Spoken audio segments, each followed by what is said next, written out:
Hi everyone, thank you so much for joining us on this beautiful afternoon. Melbourne really turned it on today.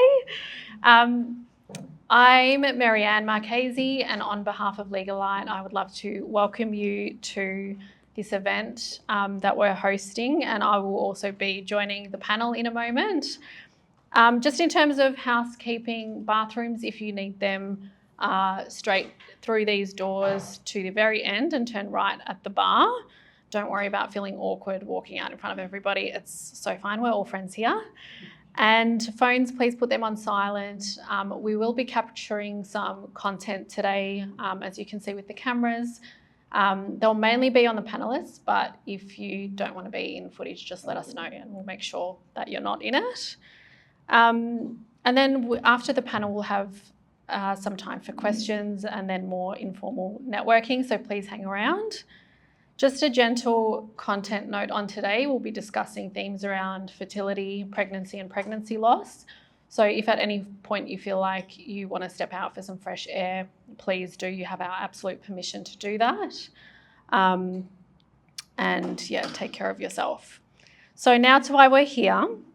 For the most part, workplaces still assume that the typical worker is the unencumbered male. And even then, they do not support men and people of all genders with all of the life stages that we go through in our careers and that we'll experience in our working lives. Right now, thousands of people are navigating menopause, endometriosis, IVF, pregnancy and loss. And they are considering leaving the workforce because they're not feeling adequately supported. Yet, less than 10% of Australian workplaces have a fertility or reproductive health policy. And that's not a judgment, it's just not a conversation that we've been having. And that's the purpose of today, is to start to spark those conversations. There is obviously a huge gap between what people are experiencing in their bodies and in their lives and what workplaces are recognising. So this event is really about closing that gap and starting that conversation. It's about shifting the mindset away from this is a nice to have or a perk to understanding reproductive health as a leadership issue, a culture issue, and a talent and attraction issue. This afternoon, we want to explore what that can look like in very real terms, not just the policy, but in culture and day-to-day. And I'm so grateful to be joined by absolute leaders and advocates in this space, Cherie Clonan and Elizabeth Drewett, who will introduce themselves in a minute. Thank you so much for choosing to spend your afternoon with us, and I'll join the panel now and we'll get into it. I'll kick off with some introductions. So as I briefly mentioned, I'm Marianne Marchesi. I'm the founder of Legalite and host of the Bold Ideas podcast. And a few months ago at Legalite, I introduced a fertility and reproductive health leave policy after my own, inspired by my own experience, which I'll chat about in a moment, which offers our staff 12 days of fertility and reproductive health leave per year, in addition to sick leave and annual leave, because I strongly believe that people should not have to dig into those types of leaves that are obviously meant for, day-to-day sicknesses that everybody experiences, and have been on a bit of a mission to inspire other businesses to think about what they can incorporate into their own businesses that is right-sized for them. I'll hand over to Cherie to introduce. Hi everyone, my name is Cherie Clonan. I have a digital marketing agency based here in Melbourne, and we're called The Digital Picnic.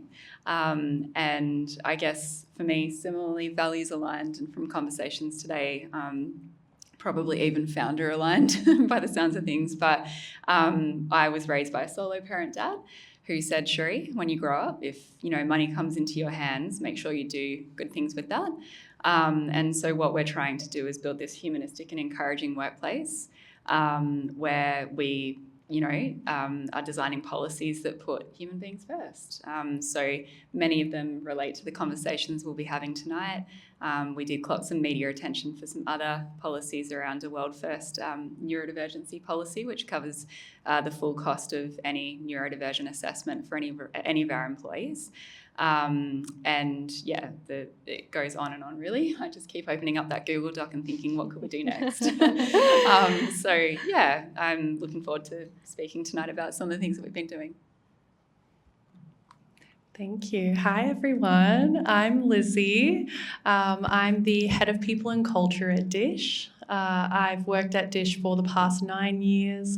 If you haven't heard of us, we are a Brisbane-based fashion brand that's been around for 23 years. About 5 years ago, Lucy took over ownership of DISSH and completely transformed the way that we were operating from that traditional fast fashion retail model into a 100% in-house Australian fashion label. And the goal was to be a purpose-led fashion business that happens to sell clothes. In 2023, that was when we launched our paid parental leave program, and it's something that we've been building on each year since. Whilst I don't have children myself, I'm hoping the lens that I can offer from the P&C side, not the founder side, is the power of advocacy and the responsibility that we can have as women to make change and affect change around us in organisations as well. So that's me. I did want to dive a little bit further into the policies that we've each got, and to the extent that you want to share some of that lived experience. Just sharing a little bit about my story and what inspired the policy at Legalite. In 2018 to about 2020, I was navigating infertility and struggling to conceive, and you get pushed into, if anyone's been through IVF, like the system, which is so clinical and so devoid of any empathy. And I feel so incredibly grateful that I had my own firm when I was navigating this, because I could obviously, go to appointments and manage my work however I wanted to manage it, and quite autonomously. And I don't think I would have gotten that experience otherwise. I used to work in very traditional legal practice where, it was even frowned upon if you had to leave early because you had a cold. So let alone if I was navigating something like IVF. And I was navigating it during COVID lockdowns, going to, appointments by myself. And it was just such an awful experience all around, being going through the IVF process. And so I've now got 2 kids, a 4-year-old and a 2-year-old. And it's really only now that I've been able to talk about my IVF journey, because it was really quite traumatising. But it did make me reflect, now that I've got a larger team, on that point, that I couldn't have navigated this if I worked for somebody else. And so I never wanted anybody that worked with me to feel the same way. And that was really the impetus for introducing this policy. And I started to think a little bit broader around what else could I be doing that I may not personally be experiencing, but, that people, and were mainly women at Legalite, that they may experience at any point in their lives. Throughout my IVF journey, I was also diagnosed with endometriosis, which I didn't know I had. I didn't even really know what it was at the time. I just thought extreme period pain was normal. So we've incorporated endometriosis leave as part of that policy, perimenopause, menopause, menstrual pain, vasectomies, gender-affirming care, so that, people can navigate the very real life challenges that you go through without having to dig into what is actually meant for, a cold and flu, and that what the unencumbered male doesn't have to dig into. So that's just a bit of context around our discussion today. Did you want to share anything, Cherie? Okay. we're super aligned on the kind of policies that we're building. Sounds like super aligned on lived experience as well. So I can remember the first period. For me, probably 13 years old, and I was walking to school and I didn't make it to school. I passed out in a park on the way to school because the pain was so severe. I'm an autistic woman, so I have now connected the dots and realised that endo is can be linked to neurodivergent women as well. So that's been a whole rabbit hole that I've, through an incredible specialist that I've been, working with as well. So I'll never forget that day. And I have to say that I am so lucky to have been raised by the dad that I was raised by, but growing up without a mum and not being able to talk about, period pain and he was like, I'm so sorry that you're in so much pain, but that was about it, and it never got better. So it was just horrific, the level of pain that I experienced, which I learned, similar to you, not just endo, but something called adenomyosis, which I'd never even heard of.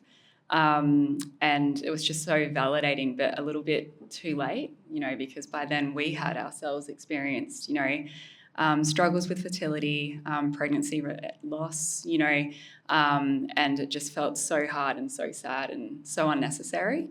And so, throughout all of that, I'm growing a career. I'm really proud of the industry that I work in. I love how I operate, but I've also closed multi-six-figure deals that I've had to leave the boardrooms of, vomit in the attached bathroom, wipe the vomit, go back in and finish the deal.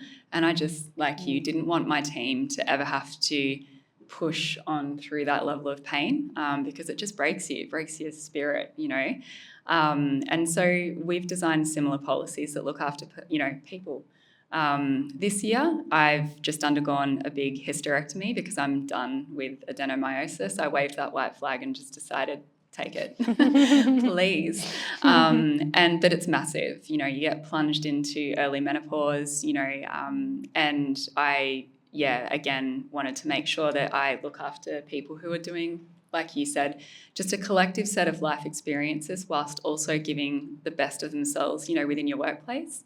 And so similarly, we've designed policies that make sure that they feel really seen and cared for, throughout those particular, whatever they might be walking through. So this year, I'm the employer, so I don't always feel looked after. I'm the one who has to look after. But this year, when I went for the hysterectomy, my husband's company found out and paid the excess on the surgery. And I was so floored because he's in a really unhealthy industry. And I was just so shocked that they could be so kind. And I'll never forget them for that. And so we embedded that into, our particular endo and adenomyosis policy, so that we're now giving cash injections to folk who it might be the excess on a surgery, or it might be the physio that you'll need to undergo pre or post, or whatever it is. It's your cash, you do with it however you think that whatever's best for you. So lived experience helps. It's not anything that I would wish on any woman or gender diverse person. I went through a lot of pain, so much pain. I felt like at times the woman from the Green Mile. Is that too niche for people, or might stay with me? But there's the wife in the Green Mile who might be married to one of the prison wardens or something like that, and she becomes a completely different version of herself. And when it got to period week for me, I would pre-apologise to my husband and say, I am so sorry for what I'm about to become. Honestly, I hated how I sounded, how I spoke, but just the level of pain, I couldn't even put into words, and then eventually I just got really silent. I just stopped screaming, stopped crying, and just went in and decided I can't do this anymore. We're going to do the hysterectomy. And for me, it's been a positive experience, but leads to the next chapter around policy design around menopause and perimenopause, and watch this space. It's really inspiring hearing you both as business owners and founders talk about your stories, and it's a hugely personal hugely personal experience that women go through, and so many women go through, but it's not normal to, or as socially acceptable to talk about these things, and especially in a workplace. At DISSH, we have 400 women across so many different age groups and demographics, and 400 employees, 94% of those employees are women. And when Lucy shared the news that she wanted to design a paid parental leave program at 16 full weeks of pay, it came after having her first child and being an owner and founder herself, experiencing the challenges and the anxieties of returning to work and wanting to fill her cup at home as a parent whilst also maintain her career. Some of the barriers she felt, she equally felt the responsibility to offer that paid leave for our employees as well. So she gave me the task, 16 weeks, paid parental leave, go do some research, come back, let me know what you come back with, what are your thoughts? And it's so interesting once you start pulling that thread on how much is involved in that journey into parenthood from start through to finish, and in a workplace as well. It's just incredible. So we looked at things like superannuation and the amount of leave that women need to take for early daycare pickup and pregnancy-related illness and appointments as well. And what we ended up designing for her was almost like a menu. Like, here's the 16 weeks, but here are other considerations to make in this paid parental leave program as well. The superannuation gap starts at this age. We could offer continued paid superannuation. We could offer continued leave. We could offer transitional coaching. And the idea was we would introduce a new benefit each year in addition to the 16 weeks. But when she saw the menu and she saw the statistics involved, her answer was, we need to do all of them. There's no way. Everything covers something that's critically important to the journey. So it's where the PPLP was born, into a 3-phase program covering the entire journey into parenthood. Phase 1 being leave before you go onto your parental leave. Phase 2 being paid leave of 16 weeks, 52 weeks of continued paid superannuation, leave when you return from parental leave, as well as a 12-week flexible arrangement as you gradually return back into work as well. And what was incredible after launching that, of course, it was widely accepted and loved by our team, but it sparked the conversation with our employees, gave them the courage to ask the question, can some of this leave extend into IVF or egg freezing? Hearing about some of the struggles and normalising that conversation in our team. The following year, we introduced separate leave for family planning for IVF, egg freezing, and that journey into the pre-planning as well. It's 4 days of leave, but what we hope it says to our employees and external candidates as well is this is a safe place to work. We get it. Women have jobs and they also have kids. You can do both. So I really resonate with your stories. It's just incredible meeting women like you who share such a passion for the subject as well. As a larger corporation, what kind of red tape did you face to get it obviously sounds like Lucy was such a supportive founder and quite an advocate in the space, but implementing a policy like this in a larger corporate, the process around that. Yeah, starting that process, it was really overwhelming. At the time, it was just myself and the P&C team. We're now a team of 8.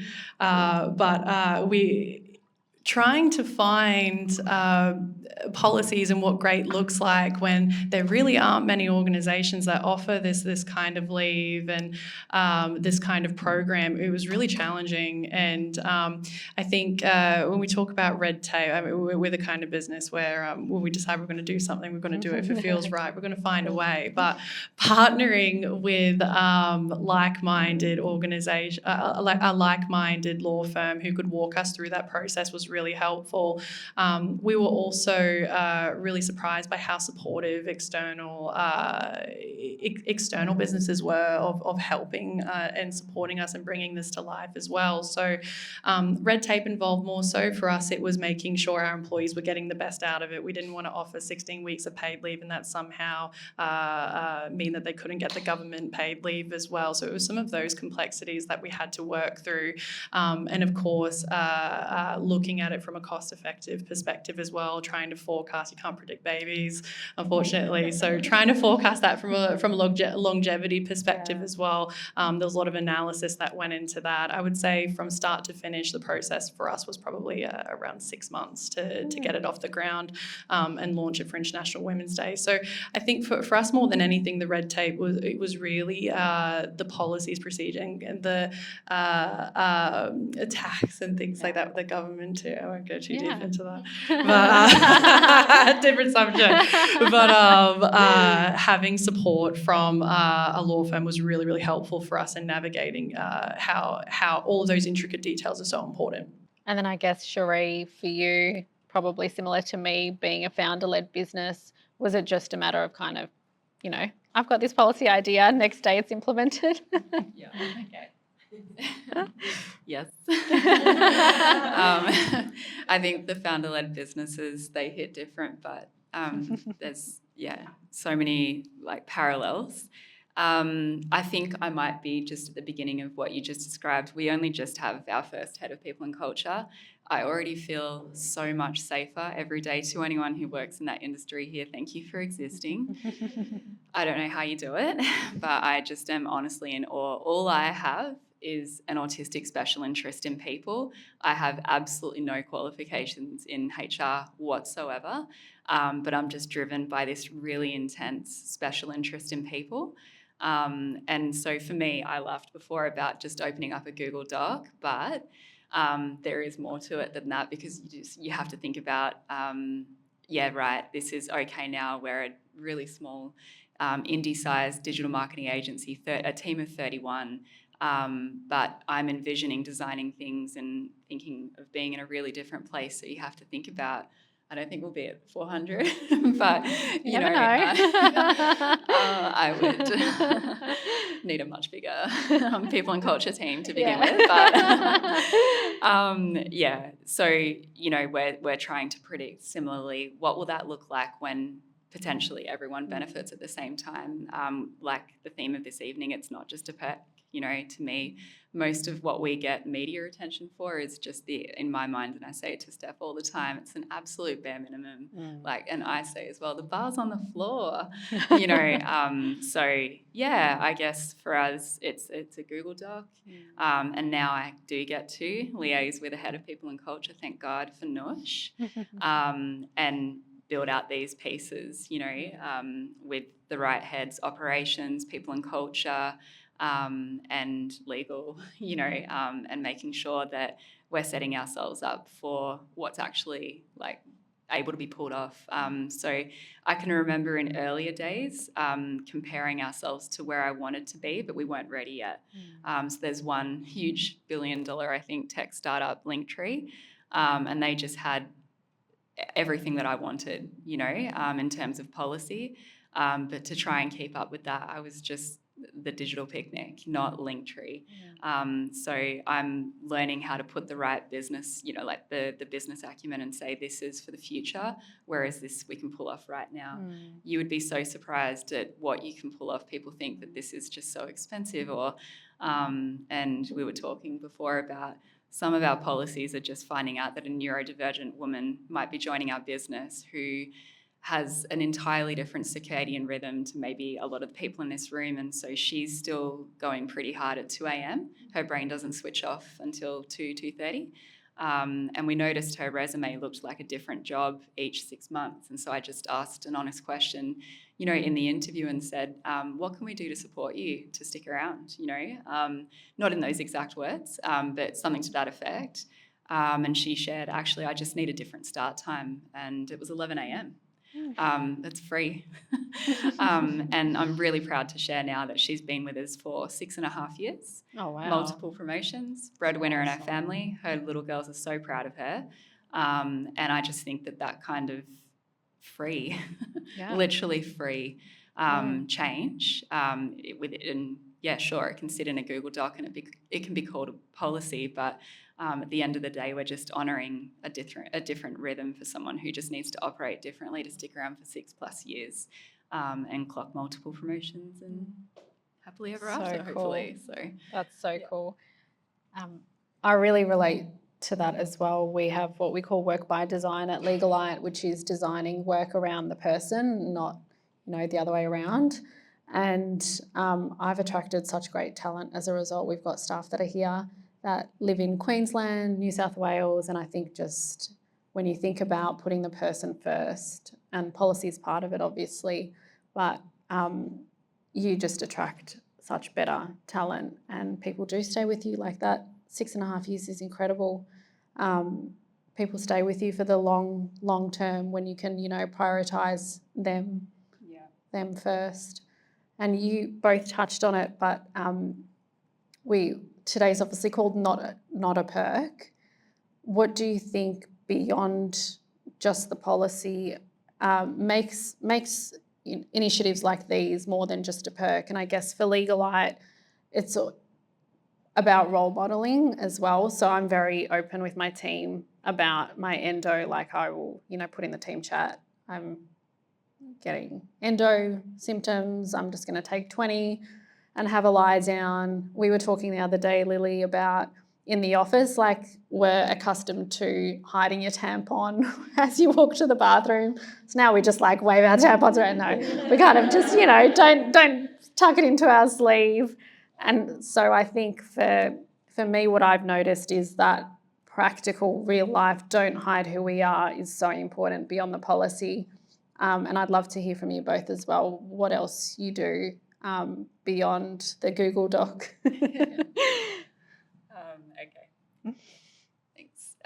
Similar, just share so openly. I'm looking at being able to represent menopause in my workplace. I think I'll be the first person to represent that within my workplace. So I'm just having really honest conversations about that with the team and making sure that we just normalise those conversations, But I also share with my team stories around our industry, and I understand that for some of my team, I was in my first year of a law degree when they were born, so that's been humbling, But so I know that I've come from a different time within my industry now, being marketing. But I remember working in the agency setting where it was so honestly intense that you would have to, all work is timed, service-based, tracking profitability, scope creep, whatever. It just felt very Mad Men. And so we actually had to time our bathroom breaks in the agency setting. God. I know. So can you imagine having adeno, and for that, who can relate? Does anyone feel comfortable to share, raise your hand or just do a silent little nod? But the fear for an adenomyosis woman when you're about to stand up and the flooding is about to happen, it's such a vulnerable feeling, and so I knew that I had to get to the bathroom. I put the timer on, God forbid, and I took a little while because I'm trying to actually be okay in that bathroom. My hands are shaking. I'm thinking, am I going to pass out? And when I got back, my manager asked to speak with me not even 15 minutes later, and I just knew this is going to be about the bathroom break. And he wanted to know why it took so long. And I thought, I know, if I think about it, surely I should have just spoken to Fair Work. We're a bit lax back then. Yes. And so I thought, you know what, I'm going to hit you with some real autistic honesty, and I'm going to embarrass you, and I'm just going to tell you the absolute truth. And so I said, yes, I took that long in the bathroom. I took 17 minutes and 36 seconds in the bathroom. And he was like, is everything all right? And I'm like, absolutely not. I'm bleeding out. I've soiled pants. I don't know what to do. I'm about to walk to H&M. And sorry that you had to hear this, but you asked the question. And I just wanted to watch his face and see how goddamn uncomfortable he felt for asking such a stupid question. And so I share stories like that with my team to sort of say, bare minimum, you're never going to be tracked for a bathroom break. Please fire me if I ever do that to you. And we just have, really honest conversations, about that. And then I think you can go holistic as well, because one set of policies that benefits one group of people, for example, I think people are craving, all the stories. And so I talk to my team a lot about what led to the first policy that we created, which was that our son, so I'm raising 2 autistic kids, our son was in a really dangerous, unsafe school, and we had to pull him out. It was genuinely unsafe for him to go to school. He was physically assaulted, bedside at the Royal Children's Hospital, surgeries following assaults, just a rock bottom moment for my husband and I as parents. And I realised this is because you're different. I can't believe this, and we realised when we looked at the school, I knew what was wrong. There was no diversity at all. It was a genuinely unsafe school to attend. And when we were asking for really basic neurodivergent accommodations, it was awful, And so then we moved to Docklands Primary School, just here in Melbourne, which was awarded one of the largest neuro-inclusive grants in Victoria, which is why we chose it. I stalked the principal on LinkedIn. I saw immediately that he was psychologically safe as an organisational leader through his dedication to, dyslexia alone. And that was the beginning of some of the first policies that I wrote for the Digital Picnic. And when you write one, you end up writing so many more, because you start to see, I'm just cracking the surface here, So my team know that whole story, and what sort of created the first policy and where that led to. And I hope that they feel like I'm a safe leader, because they can see I'm on everyone's side. I have to be, because I'd be doing a disservice to my own family if I wasn't. So just having those open conversations, I think some of them funny, others not at all funny, but all of them really good reasons with regards to why I'm just trying my absolute hardest. And we joke as a team, don't we, Steph? I'll just say, look, the policies that I'm creating, it is why whenever you come to my home, I will always be driving a Hyundai. It's not going to be anything beyond a Hyundai, but I love my car, and I love what I'm doing for people so much better than whatever car will sit in a driveway. So we just have good, honest conversations. Oh, that's great. I go to the same place. Like when I think of Not a Perk, it's psychological safety and the power psychological safety has in a culture and in a team environment. There's so many benefits at a human level, but there's also so many benefits at a business level as well to create a space where it's normal and encouraged to be your whole self, be who you are, and be safe to be who you are in a culture as well. And we often we feel this great responsibility at DISSH. If you say that you empower women, it can't just be words, it has to be evidence-based. And I hold the belief that when you reach a certain size as an organisation, it comes with that responsibility and to do what you can where you are and continue to do more as you go as well. And for International Women's Day, for example, we spoke about this a little bit earlier as well. Remove the cupcakes and remove the party in the kitchen and amplify what are you doing? What are you doing to empower your women? What difference are you making to support the women in your business as well? And for us, with it not being not a perk, I mean, there's so many infinite benefits to having this kind of environment and culture as well that span way beyond retention.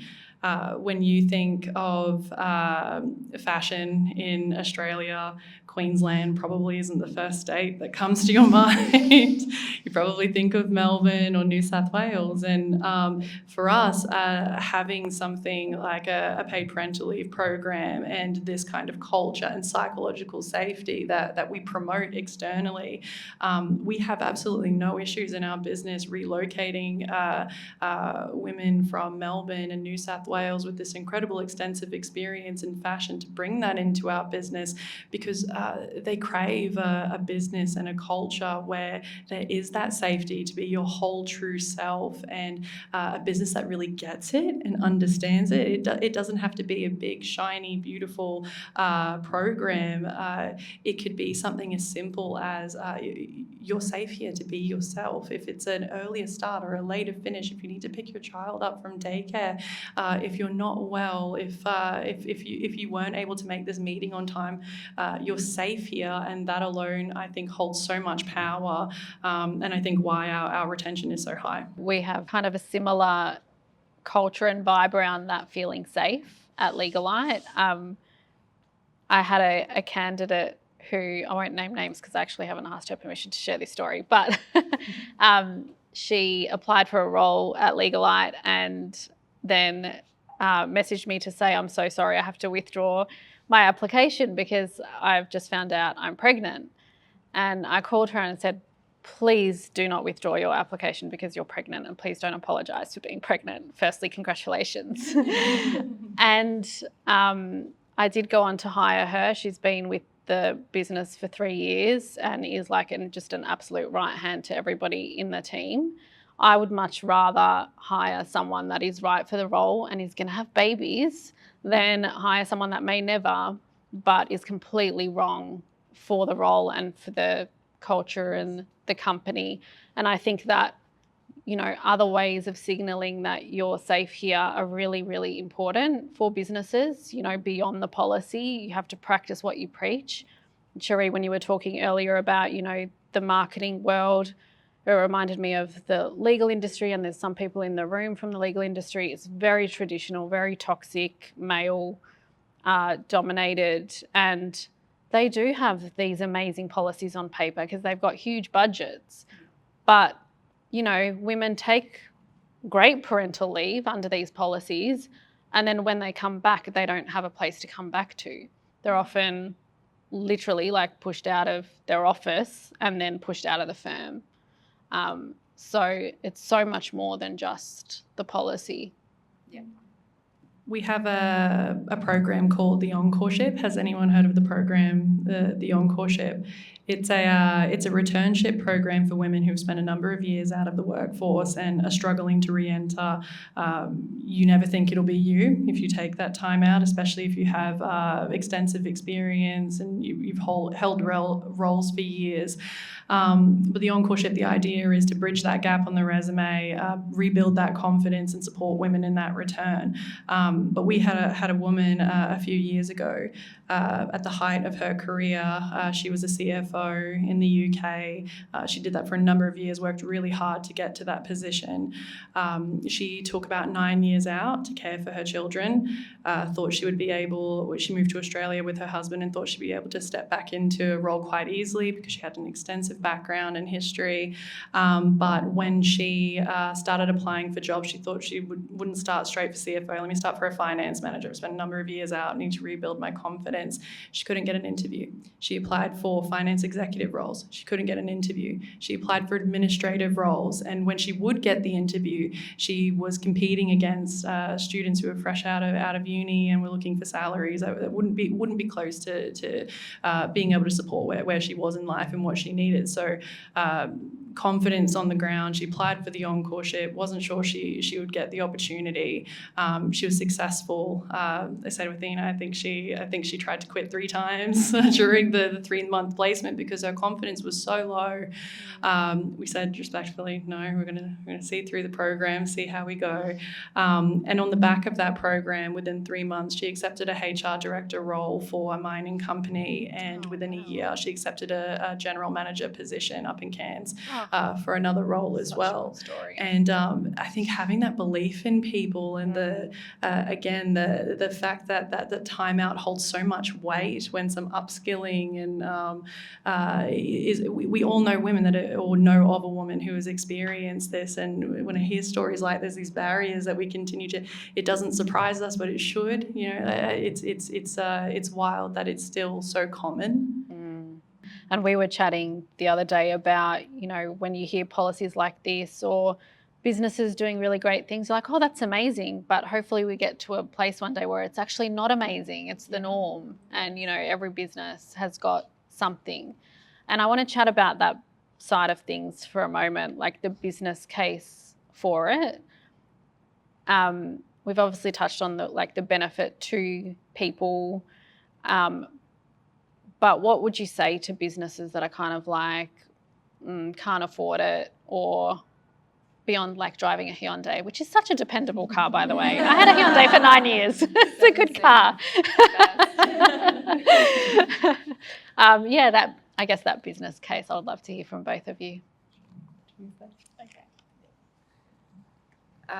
I honestly can't afford not to invest in people. So ours is an expensive industry. I have not got the energy as a perimenopausal woman to be spending my entire time recruiting for roles that could have worked out if the workplace was just a better place to work in. I honestly, I always say to people, if there's nothing else that you care about in that space of like humanistic and encouraging based stuff, it's actually really good for your bottom line to be inclusive and celebratory. And similarly to your story, I've got a very fresh one where someone's announced a pregnancy at our workplace. I know I'm allowed to share that.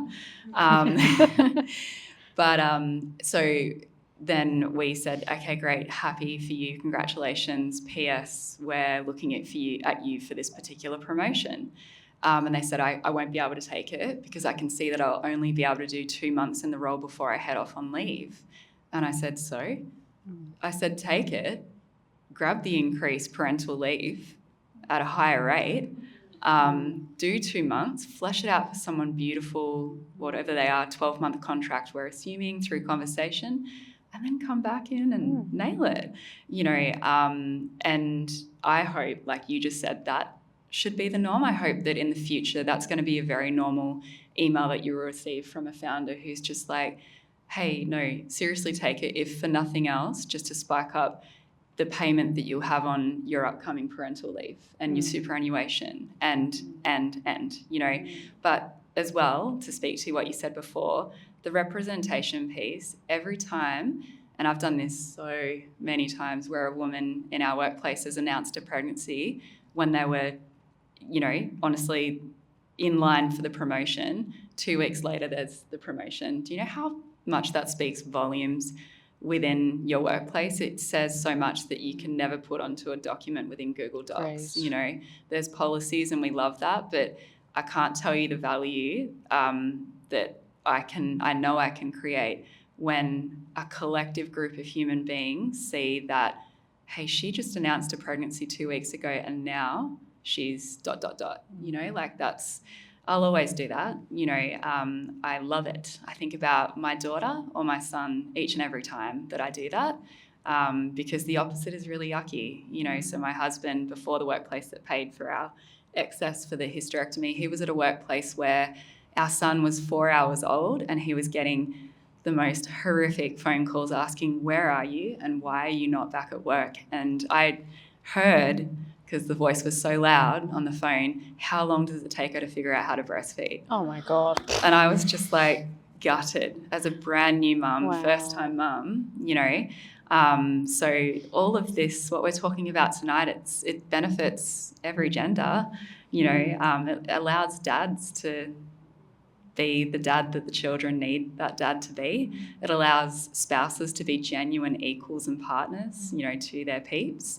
And I think that's really important. So, I hope that answers that well. Yeah. But I think just, again, the representation, you can do so much beyond even policy design, which is huge. But I just feel always so proud when I get to represent growth in that way that I just shared there. So you heard it first. It's being announced on Monday, so don't share anything on LinkedIn, but I know I have her consent. So.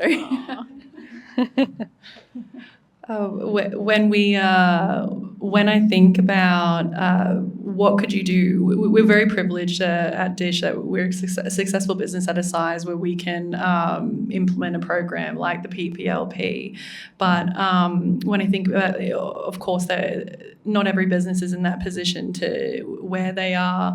I think what it comes back to for me and my experiences with a lot of the women through the encoreship and experiences that we have with our people, that commitment, you'd be surprised how uncommon it is to provide that flexibility upon return and commit to it, not just words. If they're not able to return in the capacity that they were, not having that rigidness is so powerful and creates such long-term retention and it only offers benefits to your business as well. It doesn't have to be paid leave. It doesn't have to be big, shiny, beautiful programs. It can be the commitment to your women that when they're returning, give them a safe place to return to. With a lot of the women that we speak to, and again, it won't come as a surprise to most people in this room, oftentimes, pending where they are in their career, you could actually save money not returning to work. And for women who want to return but can't afford to due to daycare or responsibilities, it's where it makes more sense, even though they want to and have the ability but aren't able to. It's where that gap appears and why programs like the encoreship have to exist, and how we can intercept that right from the start, no matter what size business you are, is to have that flexibility with the woman to gradually return, to take her time, wait for her to be ready, and be a bit more flexible in what that return looks like. There's no one size fits all. The experience I've had, we've put more than 30 women through this program now. I don't think anyone's returned in the exact same way. No one has. No one's returned completely full-time. No one's returned within exactly 12 months. It's been different every single time, dependent on their circumstance. So I'm the founder of the business, but I actually work part-time, 4 days a week. And it's been really important for me to set that example that you can be in a leadership role and work part-time. And I think most of our staff now would be part-time. Like we're probably half, I don't know. But it does signal that you can progress through your career, you can have a leadership position, and you can have a family. And I don't mean that in the sense of you can have it all, but as in you can be a working parent. Like that is not, that's not a huge concept to wrap your head around. And yeah, those little signals. And I think when mums come back to work after having a baby, you're in such a vulnerable time. Like I know I was, even coming back to my own business, I felt so vulnerable, but knowing that it was this environment that I created with like valued people that were going to support me as well. And for businesses to be able to support that return, I think is so fantastic that you're doing that, and other businesses should really take inspiration from that. I think it's great.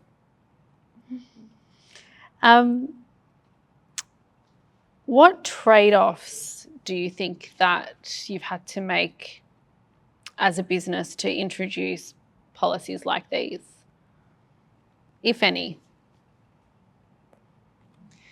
It's a hard question for us. I mean, we pretty much ripped everything we knew when we rebranded 5 years ago and built from the ground up, almost like a startup, and started completely fresh where we were. But I think the biggest trade-offs, it was letting go. We've been around for 23 years. We're not a new business. It feels new because of this rebrand that happened 5 years ago.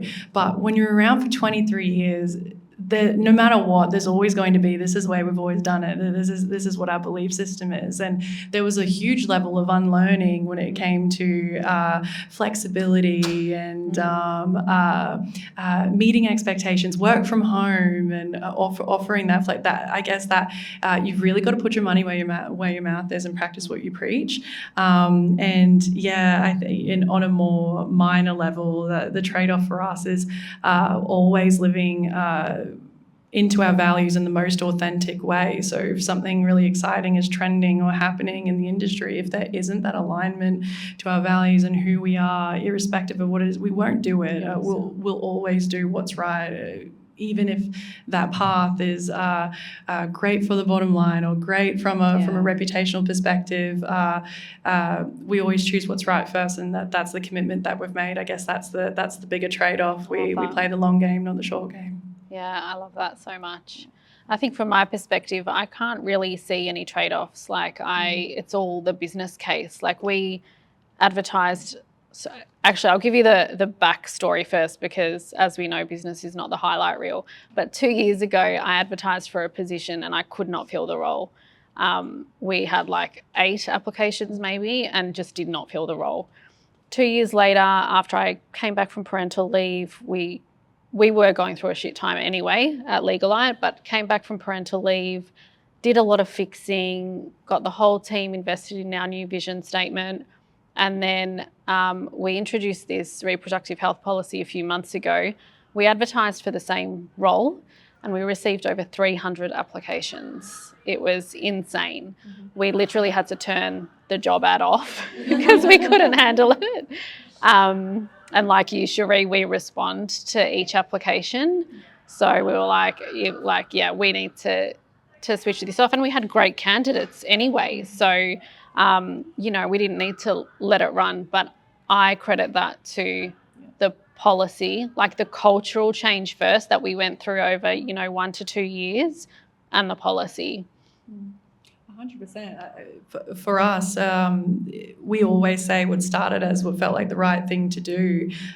We did a bit of a case study, myself and our sustainability and impact manager at the start of the year, to review the costs, review how much is our PPLP actually cost, especially while we're scaling, we're getting bigger, we're going global.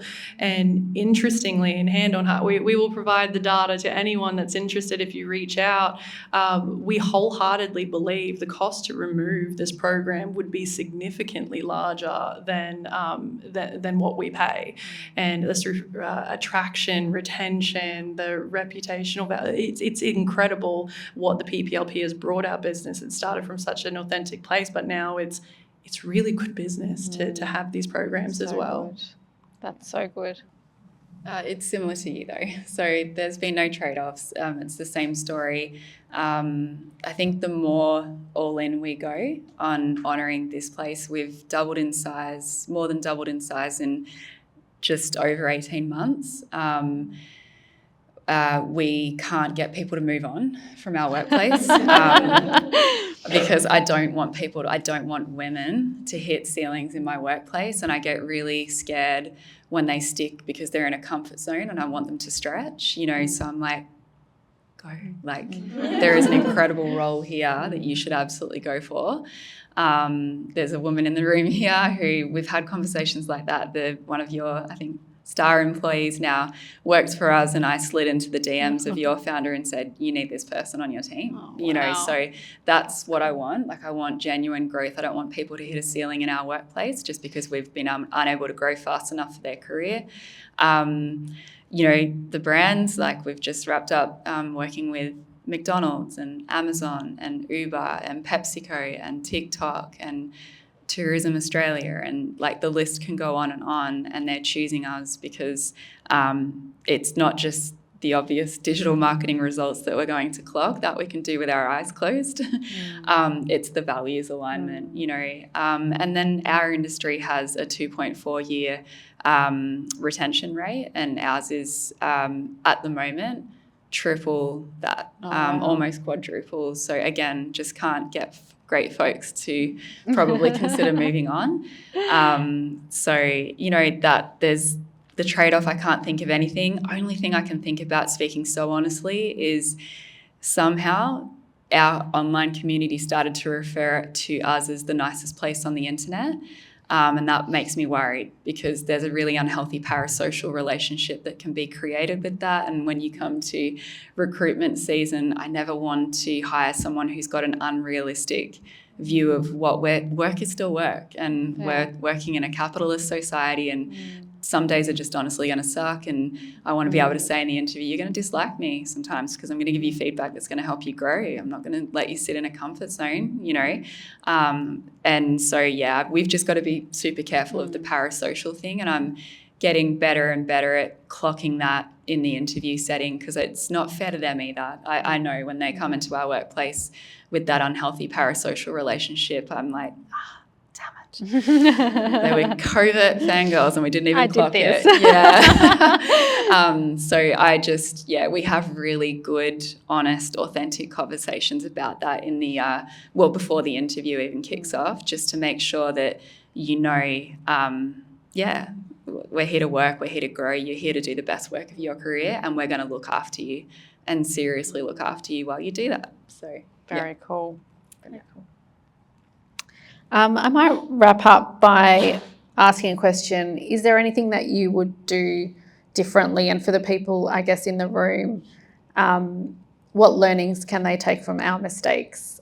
Because we've all had them. And like a practical one thing that businesses here can implement tomorrow. That's a few questions in one, but pretty much what's one thing that the audience can take from our lessons?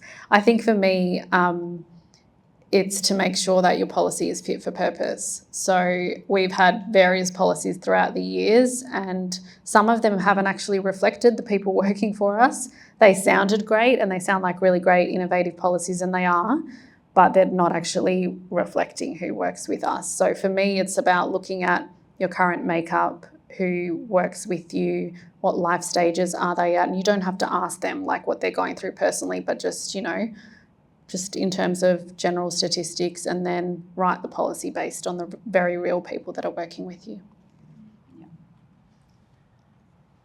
I think the best, sometimes even most grandiose policies that I've seen have been some of the most psychologically unsafe workplaces I've ever looked at.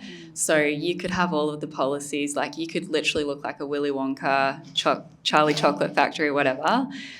There's just no point getting those policies, or it's all performative if you don't have genuine psychological safety. So I say start with that, and also just know that by nature, like organisations naturally drift towards toxicity and a disease state, like the human body. That's what that does. And I learnt this from a woman called Shelley, who we work with, in our workplace.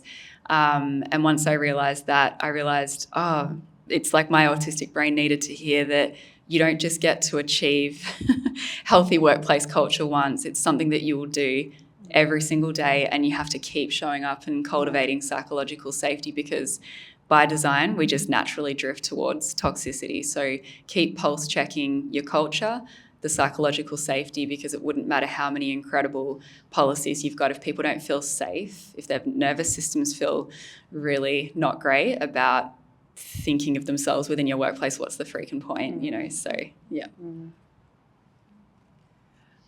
I think the biggest learning we had going on this journey when we did, there are so many policies out there. There are so many variations and different ways of looking at adapting something in your own business. And the biggest learning we've had, and we've continued to take with us into every new initiative or anything that we do, is look internally, look at your people. They have the answer.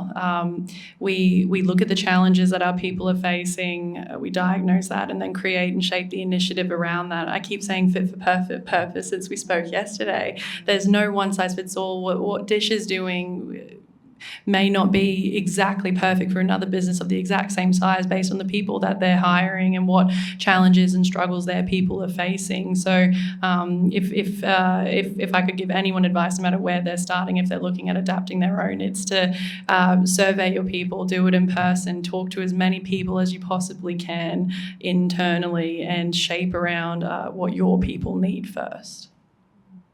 Great advice.